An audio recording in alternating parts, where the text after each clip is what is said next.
falando sobre hipocrisia. O pastor Guerra sempre traz para a gente uma referência bíblica, um texto base, para que a gente possa trabalhar em cima dele. O de hoje será qual, pastor Guerra? Nós estamos em Mateus 23, versículo 13 em diante, que fala assim: os escribas fariseus censurados por Jesus.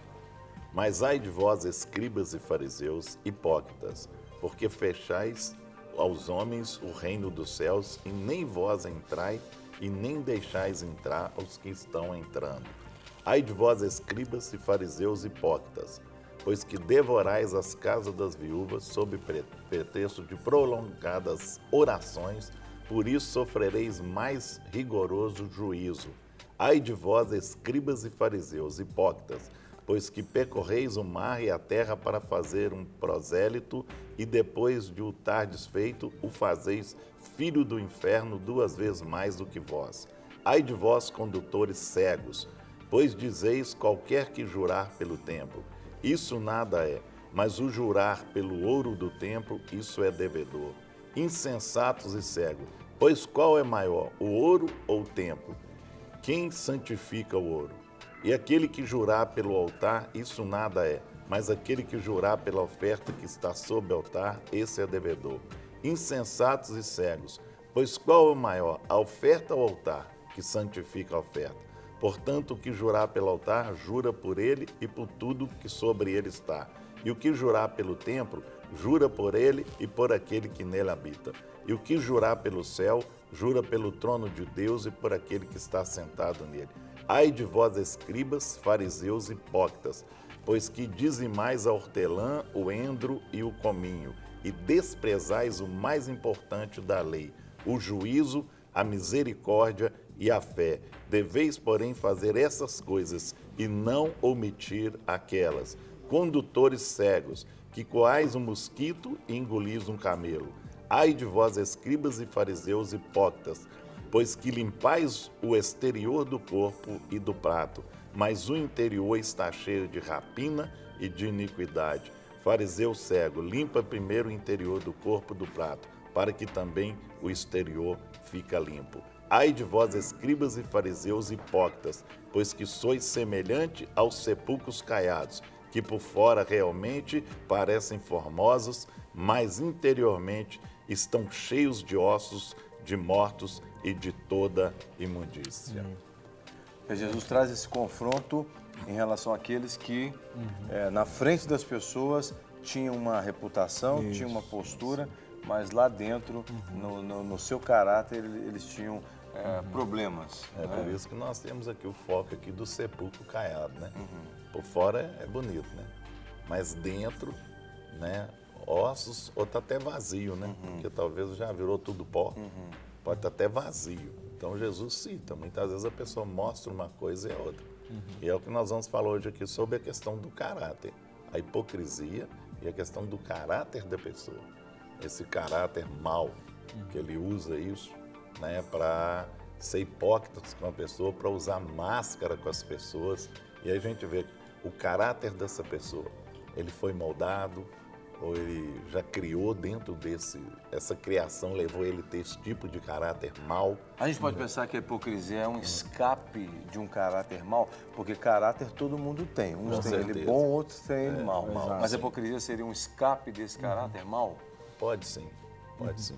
Eu creio que sim, que através disso ele vai criando uma máscara em cima desse caráter mau, e aí ele vai tentando passar uma coisa que não é, ou tentando tirar proveito através dessa máscara, mas por dentro ao lado mal que predomina nessa pessoa. E toda máscara, ela é uma representação, né?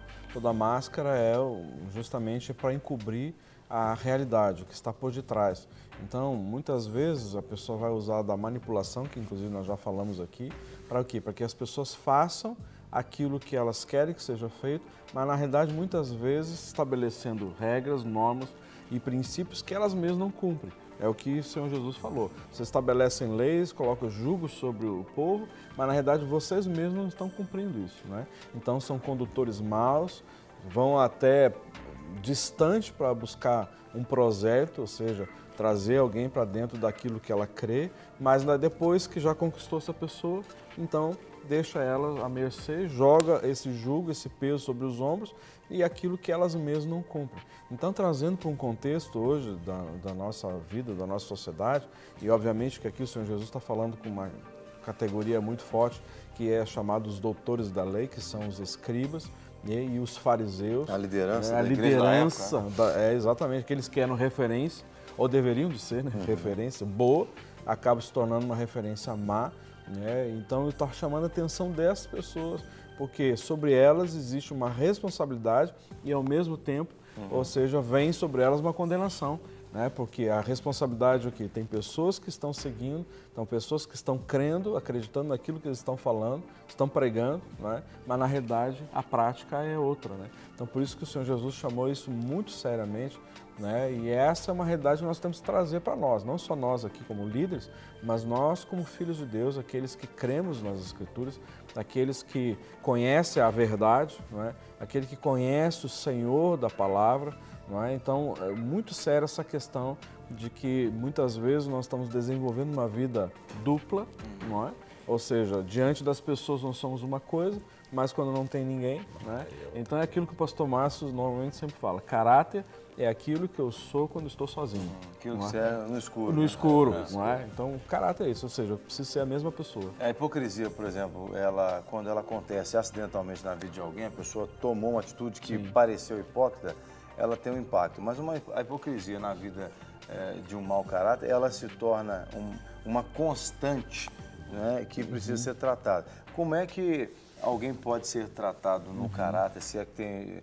obviamente a gente não está buscando aqui uma receita, mas quais são os princípios que podem ser aplicados para tratar o caráter de alguém, para tirar dele essa hipocrisia? A primeira coisa é confrontar o que está acontecendo. Como Jesus fez aqui, ele confrontou os fariseus. Ele botou o dedo na ferida. Botou. Porque, aliás, ele citou uma lista de coisas que eles faziam. Ele colocou uma lista, né? Então, muitas vezes você pode sentar, a gente trabalha com a pessoa, faz até o que você falou. Muitas vezes a gente pega uma lista e coloca, olha, você está agindo assim, assim, assim. E isso aqui, o seu caráter está mal em cima disso aqui. Mas esse hipócrita aceita isso com facilidade? Não, com facilidade. Não, facilidade não. Aí você usou uma palavra aí. Que é difícil. Né? Que é difícil. Ele é impactado. Muitas vezes a gente confronta a pessoa, ela costuma até no próximo encontro faltar. Entendeu? Aí depois parece que ela faz uma reflexão lá e volta. Você dá um impacto na pessoa. E o interessante nisso é que quando você trabalha, por exemplo, com o casal, e você pega e conversa com um dos dois, e ele começa a colocar o que está acontecendo com o outro. E de repente você chama o outro e confronta isso nele. Quer dizer, o outro não falou nada com você. Não. Ele foi delatado. Delatado. Aí você vai confrontar e fala assim, mas eu não sou isso, não. Ele tenta resistir. E aí que você vai trabalhar em cima dessa resistência dele que vai trabalhar. Porque muitas vezes a outra pessoa que está convivendo, ela fica com problemas até depressivos diante desse mau caráter do hipócrita que está vivendo com a pessoa. E ela começa a cair numa depressão. Por exemplo, eu atendi uma pessoa que falou assim, pastor, mas essa pessoa foi injusta comigo. Ela foi injusta, ela me enganou. Eu estou sentindo enganada por essa pessoa. Eu convivi com uma pessoa que me passou uma coisa e depois descobri que era outra. Então, um caráter mau. Então, a pessoa assim, ela foi tão sepulcro caiado que quando a pessoa descobriu, o trem deu um mau cheiro danado. Então, entendeu? nesse caso, a hipocrisia vira um personagem tão real que o ator principal nem sabe que é um personagem. Ele se confunde entre personagem e ator principal. Ele encaixa o personagem dentro dele. E ele começa a viver mais o personagem do que a própria vida dele. É porque, na realidade, ele precisa viver esse personagem, porque através desse personagem ele consegue enganar as pessoas. Não é? E ele acredita nas próprias mentiras que ele está falando. Então, assim, são pessoas que acreditam na sua mentira. E consegue falar com tanta veemência, com tanta autoridade, que você não questiona como que Entendeu? Como que essa pessoa está... não passa pela cabeça que a pessoa está enganando, né? Mas é aquela história que o tempo, ou seja, vai trazer à tona. Né? A luz do Senhor vai brilhar e vai jogar nesses lugares onde realmente são trevas. E essa é uma forma que, na realidade, nós precisamos buscar. Porque para nós que trabalhamos com essas pessoas, né, nós precisamos muito da graça do Senhor. Não é só confrontar por confrontar. Nós precisamos da graça e da unção do Espírito Santo para nós confrontarmos na hora certa, ou seja, com a palavra certa, e a palavra é a verdade, ou seja, que é o princípio da palavra de Deus, né? Então nós vamos usar os textos apropriados para confrontar essas situações. Não é só jogar a coisa na cara da pessoa, como você está falando. Não. Porque muitas vezes a gente quer ajudar a pessoa, mas joga na cara, mas também não dá o antídoto, né?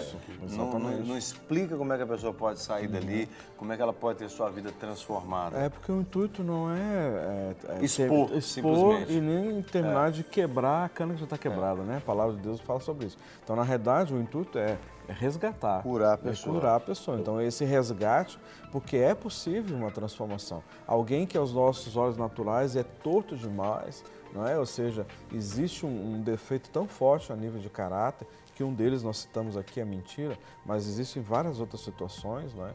Então, que é possível uma transformação através do poder do nome de Jesus Cristo. As pessoas podem ser transformadas. Então, você está nos assistindo, de repente existe uma situação que aos seus olhos naturais, assim, é impossível dessa pessoa ser transformada. Ou mesmo você, já tentei tantas coisas, eu nunca não consegui uma mudança, né? Por uns meses eu fiquei bem, mas depois eu voltei a usar, né, esse expediente, ou na realidade essa máscara. Então eu quero dizer para vocês que é possível sim, você pode ser transformado, você pode ser totalmente transformado pelo poder do nome de Jesus. Se essa pessoa, se no caso é seu cônjuge, não é? Eu não estou aguentando conviver com uma pessoa dessa forma. Quero dizer, é possível em Cristo Jesus que alguém seja transformado e seu caráter seja transformado pelo poder do Senhor, né? Existe. Aliás, é para isso que existe o ministério, né? Clínica da Alma, que não é só um programa, é um ministério que acontece na Igreja Batista da Lagoinha. E acontece durante toda a semana ali as reuniões, os encontros, os atendimentos. Lá você tem atendimento individual, tem atendimento também em grupos de ajuda mútua, né? Tem os retiros, inclusive, né? Que ótimo você tocar nesse assunto. Inclusive, essa é uma excelente oportunidade. O próximo final de semana, sem ser esse agora, o próximo, dia 28, 29 e 30, nós vamos ter o nosso acampamento. É uma ótima oportunidade para você que está vivendo ou convivendo com essas situações de defeito, né, vamos dizer assim, né, uma deformação no seu caráter, ou áreas que você precisa romper, crescer, né, superá-las. Então, nós vamos ter esse final de semana assim com ministrações intensivas, na sexta, no sábado e no domingo, aqui num sítio próximo de Belo Horizonte, né, em Contagem. E ali nós vamos ter assim tempo intensivo mesmo, ministrações, adoração, ministrações em grupos pequenos, não é? Então, assim, é um momento ímpar para a sua vida ainda esse ano, porque o próximo acampamento nós vamos ter só o ano que vem. Então, corra, as inscrições elas já estão assim bem adiantadas e a gente deve encerrar já logo as inscrições. Então há tempo aí de você fazer essa inscrição. Entre em contato conosco, ligue agora se você quiser, envie mesmo um e-mail. Você pode fazer toda a sua inscrição por e-mail, pagar com cartão de crédito, enfim, tem várias opções ali, tá bom? A gente está esperando você lá. Agora, qual que é o perfil de pessoas que pode participar? Joia. Na realidade, muitas vezes as pessoas perguntam assim, né? É só evangélico que pode ir? Não, não é não. A gente não restringe, porque na realidade todos nós necessitamos, né, de sermos ministrados. Então você que não faz parte de uma igreja evangélica, você pode ir. Você que não está congregando em igreja nenhuma, você pode ir. Enfim, está aberto a qualquer pessoa, né? Então está aberto. Todos nós necessitamos de restauração e ter um impacto com esse que tem o poder de nos restaurar, que é Jesus Cristo. Né? Sim, pastor Guerra quer falar. Só uma pergunta que você fez, como detectar ou como tratar. Um dos pontos que a gente trata é detectar o personagem e mostrar para a pessoa a identidade dele e o personagem e eliminar esse personagem, tirar esse personagem da vida da pessoa, entendeu? Tira ele de cena e entra com a identidade da pessoa. Aí é um trabalho bem complexo, Leva tempo, acompanhamento. Porque se não fizer essa separação, a pessoa não consegue se desvencilhar daquele personagem. Ela não vai. Ficou tão familiar o personagem que vai ficar mais difícil para ele. Bom, nós temos uma pergunta que a pessoa não se identificou, a autora da pergunta não se identificou, mas é de Belo Horizonte, tem aqui seu telefone registrado. Ela diz o seguinte, uma senhora diz assim: hoje minha filha está afastada de Deus, casada com um homem que não é crente, e quando falo da Bíblia ou de Jesus para ele, ele me agride verbalmente. O que eu faço? É uma situação realmente delicada, né? Ela tem que ir para a oração. Porque quanto mais ela tentar, mais ela vai afastar ele dela. Porque não comunga da mesma verdade, da mesma fé, né? Então, o que ela pode fazer é orar para Deus alcançar ele e salvar esse homem. Então, ela vai ter que dobrar o joelho, pagar um preço de oração e jejum aí, para que Deus alcance o coração dele, não por ela. Que Deus levante outra pessoa para pregar para ele. Ela é a menos indicada. Sim. É importante ela saber que a luta dela não é contra o genro. Sim. A sua luta é no mundo espiritual. Com certeza. É contra esses dominadores do presente século. Né? Então, bom, já falou em oração, a gente está chegando ao final do programa. Um dos dois poderia orar para a gente fechar esse tema de hoje. Pai, em nome de Jesus Cristo, nós louvamos ao Senhor. Nós sabemos que durante esse período que nós falamos sobre hipocrisia, sobre personagem, sobre máscara, muitas pessoas que estão nos assistindo estão passando por isso. O Senhor alcance eles agora, Pai. Em nome de que eles Jesus. venham detectar, Senhor, que isso está prejudicando a vida deles. Que eles venham encontrar, Senhor, realmente a identidade deles, Pai. Nós ministramos na vida de cada um agora, declarando, Senhor, que em nome de Jesus Tu toque no coração de cada um que está nos assistindo. Nós os abençoamos agora com toda sorte de bênçãos espirituais nas regiões celestiais, em nome de Jesus Cristo. Amém.